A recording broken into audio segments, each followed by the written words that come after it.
Many years ago in a bustling Nigerian city, there was a very rich man named Ayo. Ayo was the first child in his family with 4 siblings, Jide, Tunde, Olabode and Sisi Eko, their only sister. Ayo was very hardworking, a businessman and a contractor, who often traveled to different villages and towns for work. He was the breadwinner of his family and both his siblings and parents looked up to him. His siblings lived in the village and were very lazy, always expecting Ayo to provide everything for them. A few years after Ayo married Jumoke, they were blessed with a son named Ade. Jumoke was a very beautiful woman and she was also the only child in her family, with both her parents having passed away. Ayo loved his wife so much and always showered her with gifts. Things changed a few years after his marriage. Ayo focused more on his wife and son, and he stopped giving his siblings as much attention as before, although he still provided for their basic needs. One day, Bode, his immediate younger brother, met with Sisi Eko and said, "Have you noticed that since Ayo got married, he had been more focused on his wife and not giving us attention like before?" Sisi Eko immediately agreed. They held a meeting with their other siblings and decided that Bode and Sisi Eko would visit Ayo in the city. On a Monday morning when Ayo was about to go to work, he heard a knock on the door and opened to find his siblings. Ayo was surprised and asked, "What are you doing here? You didn't even call to tell me that you were coming." Ayo welcomed them in and offered them seats. When Jumoke saw them, she was so happy and rushed to greet and hug them. They responded casually as if she was a mere stranger. But they stood up and said they wanted to discuss something with Ayo privately. Ayo objected, saying, "I and my wife are one. You can say anything you have to say in her presence." They insisted she leave, and to avoid any issue, she quickly left for peace to reign. Out of anger, Sisi Eko said, "Ayo, since you got married, you have abandoned us. You no longer care about us. You brought your wife a lot of clothes and gifts. We are the ones you have gotten for us, eh?" Ayo in shock responded, "I am married now and I have to provide for my family. I have given all of you money to start a business so that you can stop depending on me. What else do you want?" Ayo was late for a business meeting and told them he would see them later.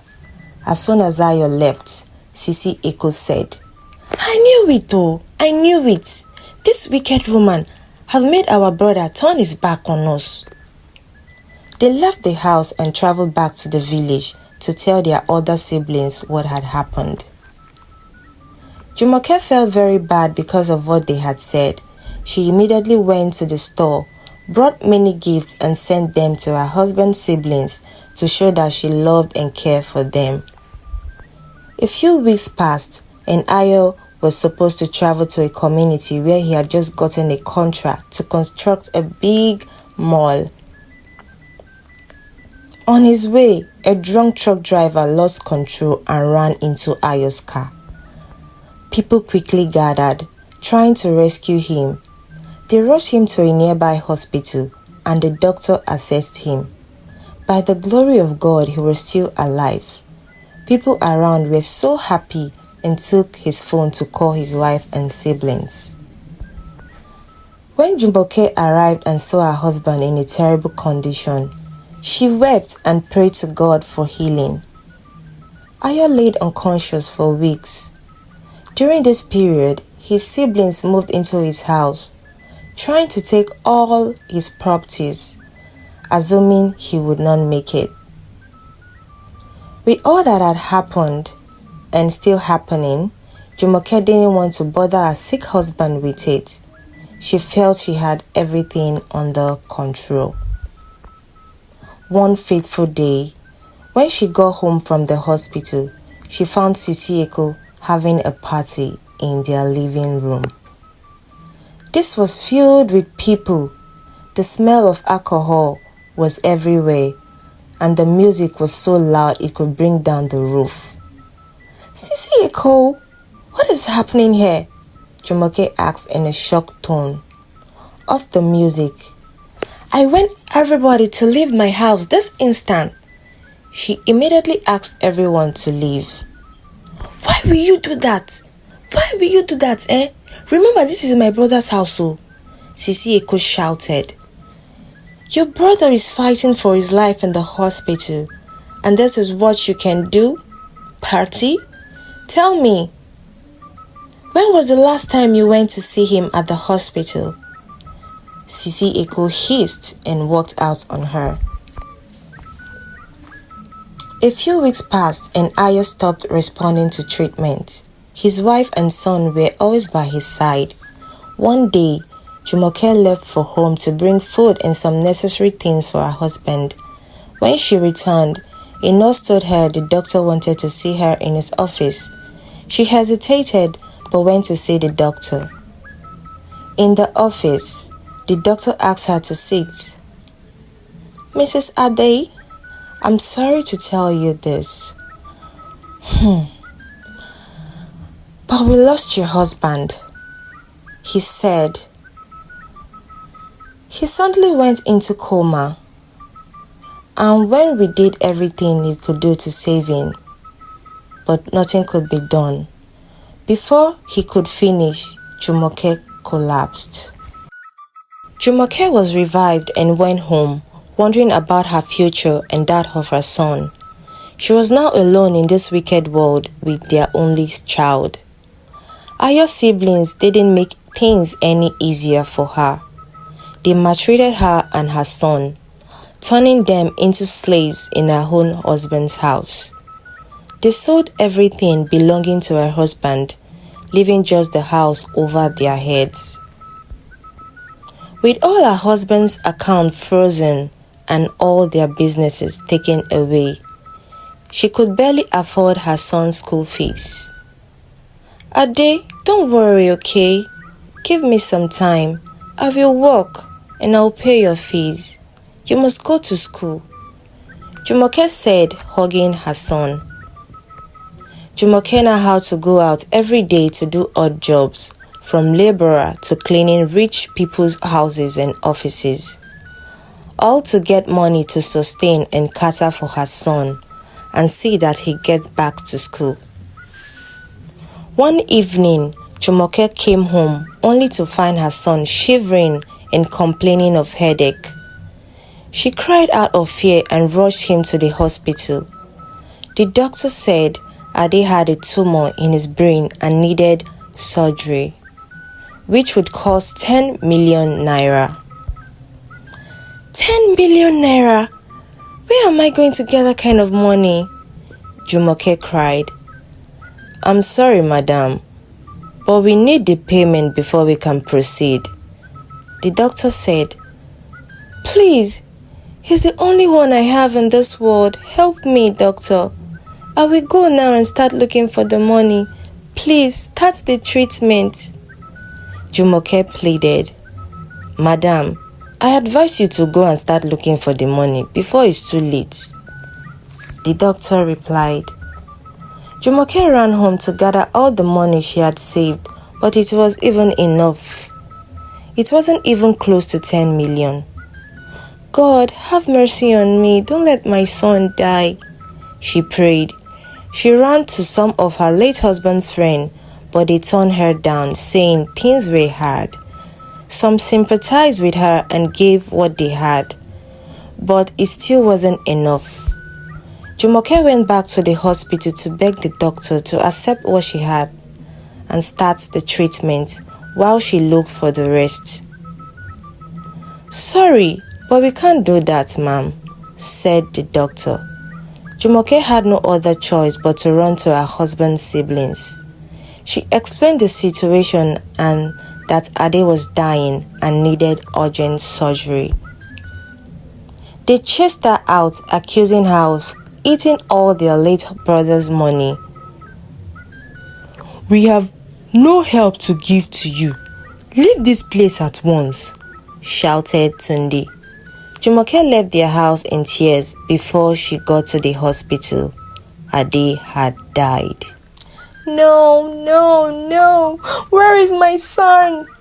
Jumoke wailed uncontrollably, calling her son's name. "Ademi! Ademi!" She saw her whole world crashing before her eyes.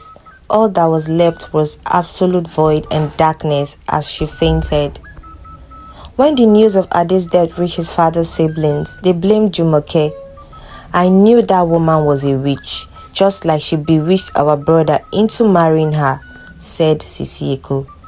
"She even killed her husband," said Bode. "Now she had killed our brother's only child. She has done enough. She has to go." They went to Jumoke's house, called her all sorts of names, and accused her of killing her husband and child. They threw her out of the house her late husband had left for her and her son.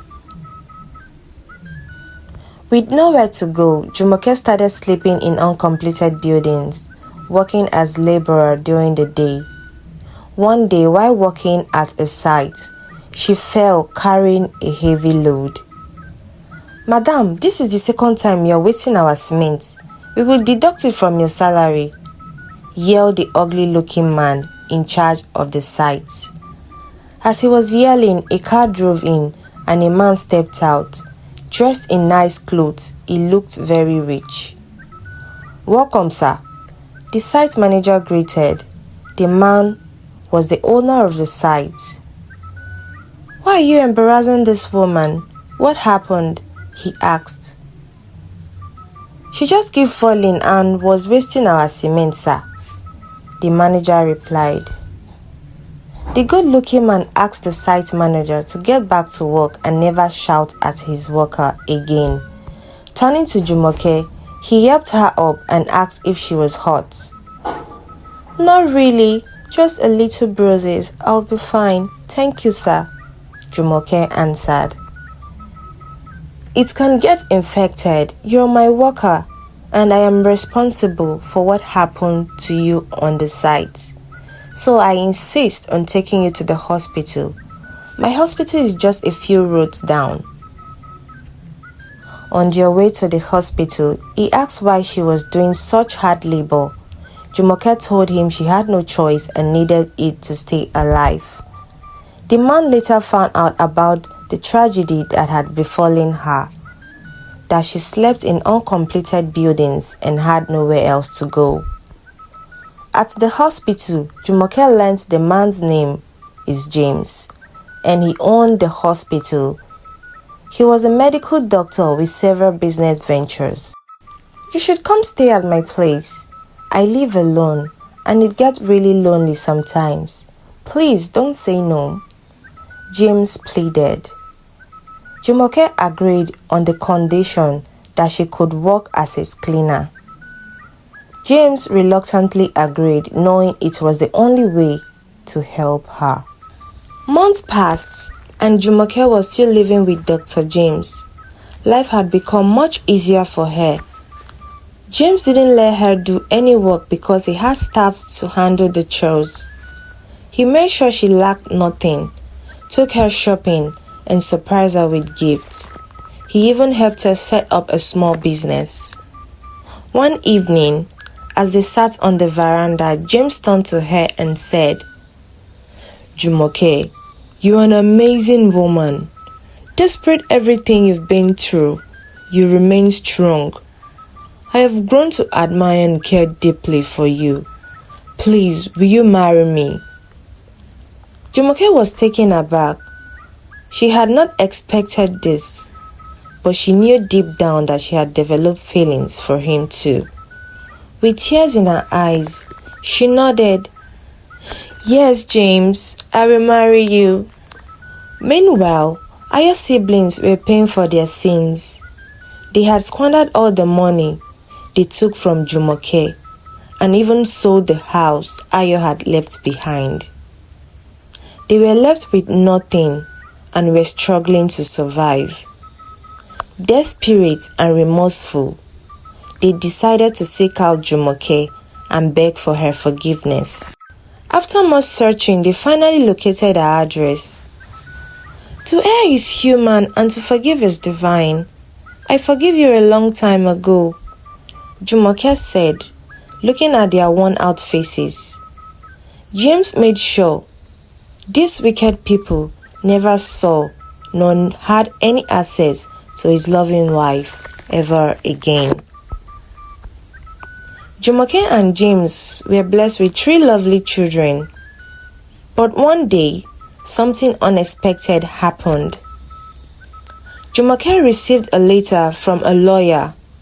The letter said that Ayo, her late husband, had a secret bank account with a lot of money in it. The account had been forgotten, but the bank finally found Jumoke to give her the money. Jumoke was shocked and happy at the same time. She couldn't believe her husband had saved so much money for their future. She and James used the money to help many poor families in their community. They built a school and a hospital to help children, families in need. But then another twist came. One of Aya's siblings, Bode, fell very ill. He had no money for treatment and was living on the streets. When Jumoke heard about this, she felt so sorry for him. Despite everything, she decided to help. She and James took Bode to the hospital and paid for his treatment. Bode was so grateful and ashamed of how he had treated Jumoke in the past. He cried and begged for her forgiveness. Jumoke hugged him and said, I forgive you a long time ago, Bode. Let's put the past behind us and move forward, okay? Bode recovered and started working in the school Jumoke and James had built. He became a better person and helped many children learn and grow. Years later, Jumoke and James watched their children grow up in a house filled with love and kindness. They taught their children to forgive and to help others, no matter what. One day, as they sat together as a family, Jumoke looked at her children and said, Life is full of surprises and twists, but if you stay kind and strong, good things will always come your way. The family smiled and hugged each other, knowing that they had found true happiness and peace. So, what did you learn from the story so far? Let me know in the comment section. And do not forget to like and subscribe to my YouTube channel for more interesting tales. See you in the next video. Bye.